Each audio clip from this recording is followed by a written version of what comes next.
Hi, this is Keith Trim from KeithTrim.com. I'm here with Chief Deputy Matthew Schultz, who is Deputy Sheriff here in Jefferson County. And we're here to talk about meth labs. And first of all, I want to start off with a little background. Matthew, what's your background in law enforcement? I started law enforcement in 2000, June of 2000, with the Garden County Sheriff's Office. I worked there for 3 years. I came to Jefferson County in August of 2002. Worked here for probably 6 or 7 years. Then I went to the Nebraska Law Enforcement Training Center, and I was an instructor there for about a year. And I've been back here for probably about 2.5 years. Give me a little background on your instructors. What can you do? I'm a certified Nebraska instructor, law enforcement instructor. I'm a firearms instructor. I'm a driving instructor. I have instructor certifications in teaching officers about drugs, basic patrol procedures, motor vehicle law. Trying to think here what else I taught. I taught traffic direction and control. I taught a lot of driving classes for law enforcement officers, EVOC. Okay. The reason why we're here today is to talk about meth, because lately in the news you've noticed there's been a couple busts, and I'm just kind of curious, because Matt, what is your certification with meth? I'm a certified methamphetamine lab technician as well as a certified site safety officer for methamphetamine labs. How'd you do that? How'd you qualify for that? For the certified methamphetamine lab technician certification, I went to a class for a week, and it was with the Environmental Protection Agency and the Nebraska State Patrol. They taught us the various ways to investigate methamphetamine crimes, and we actually had to manufacture methamphetamine so we would better understand the process of what goes into cooking it and what to look for. So when it comes to meth, how long have you personally been involved with enforcing the laws around here? I mean, what's your experience? I mean, the whole time you were here, or? Probably in 2003 is when I got certified on this, and then we started actively investigating meth labs and, so investigating drug crimes. You have some experience in what's going on, right? So what I wanted to know specifically was a lot of folks, when they come upon a lab, they'll see the fire trucks and the ambulances and stuff, and they're wondering what's going on behind the scenes. And you see the guy with the respirators and the blue gloves. And I just wanted to ask, what makes meth labs so dangerous? Why can't people get close? A lot of the things with meth labs are the chemicals that are involved with them. You're dealing with lithium metal that comes out of batteries. And lithium metal, if it touches water, even the humidity in the air will make it explode. And it doesn't explode like a bomb would explode, but it starts on fire, and it's very white, it's very hot, and it's very fast. So if you're in an enclosed environment with that, you could burn something down very quickly. You've also got a lot of acidic chemicals, acids, things like that when you're dealing with HCl gas generators, which are part of a lab, that put off a lot of very dangerous and caustic fumes. Okay. I know anhydrous is one of those things you look for. Mm-hmm. And that's a deadly gas. Yes. How often do you come across that? Or I mean, is it as bad as common? Very common. Yeah. What is the actual? You told me one time there's a certain amount of space you have to put around there. It was like 90 feet or 100 feet that you have to block off, or I would say 150 to 200 feet. Okay. And last time I saw you had a ambulance and a fire truck there as well. Why is that? That's just more of a safety concern. If there would be a fire or something while we're working the lab, it's good to have a fire truck on scene with a charge line at all times. It's also good for chemical exposures if you've got to wash somebody off very quickly. It's good to have a fire hose there. Another thing, yes, don't you have to have some sort of a wash, we call that? You have to have a decontamination area. And I also understand that you have to bring people in after the fact to clean these places up, right? Right. And why is that? It's federal law, depending on some of the things that we come across. Not every one of them we have to call a cleanup crew to come and take care of. Sometimes we find labs and they're basically a dump site, and it's just garbage that's left over. We know it's a lab because everything there is associated with the lab, and that's about the only time you would put those items together. But they're items that you could throw away in the garbage can that you normally would. Other times there's items that you know, a cleanup crew has to come and take care of because you're dealing with caustic chemicals and anhydrous ammonia and things like that. Okay.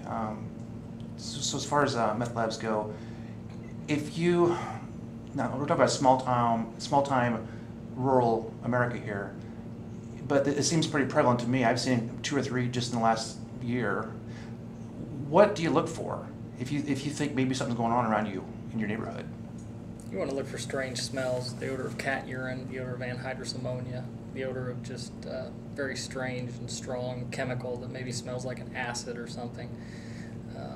A lot of stop and go traffic at places. You know, I mean, are these being done out in the countryside, or are they done in people's houses? A lot of them are being done in the country and inside town.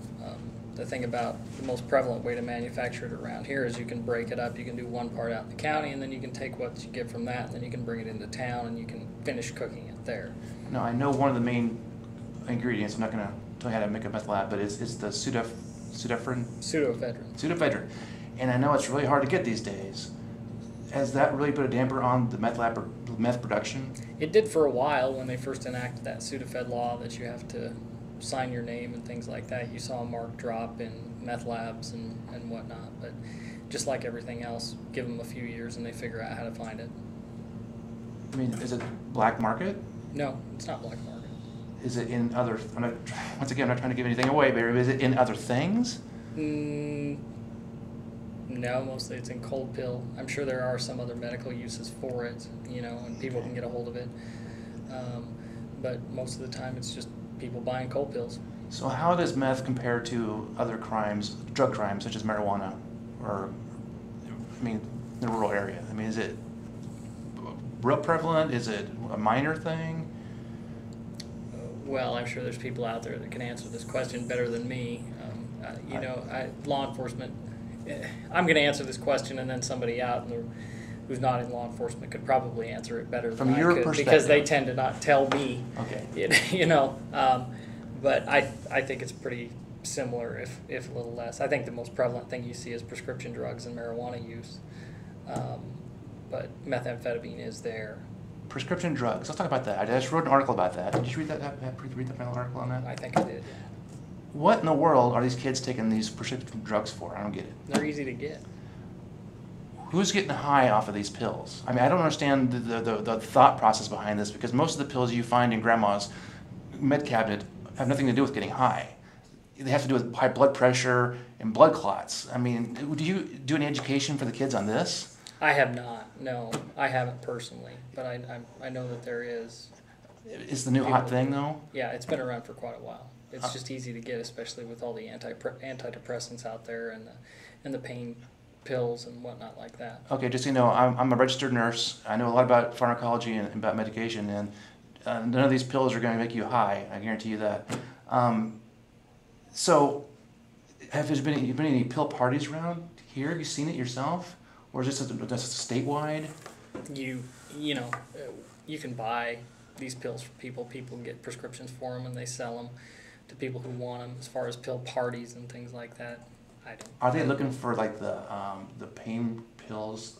I mean, I don't know what they're looking for. I think some people will take whatever they can get. They'll take antidepressants. They'll take Adderall is a big one, which is for attention deficit hyperactive disorder.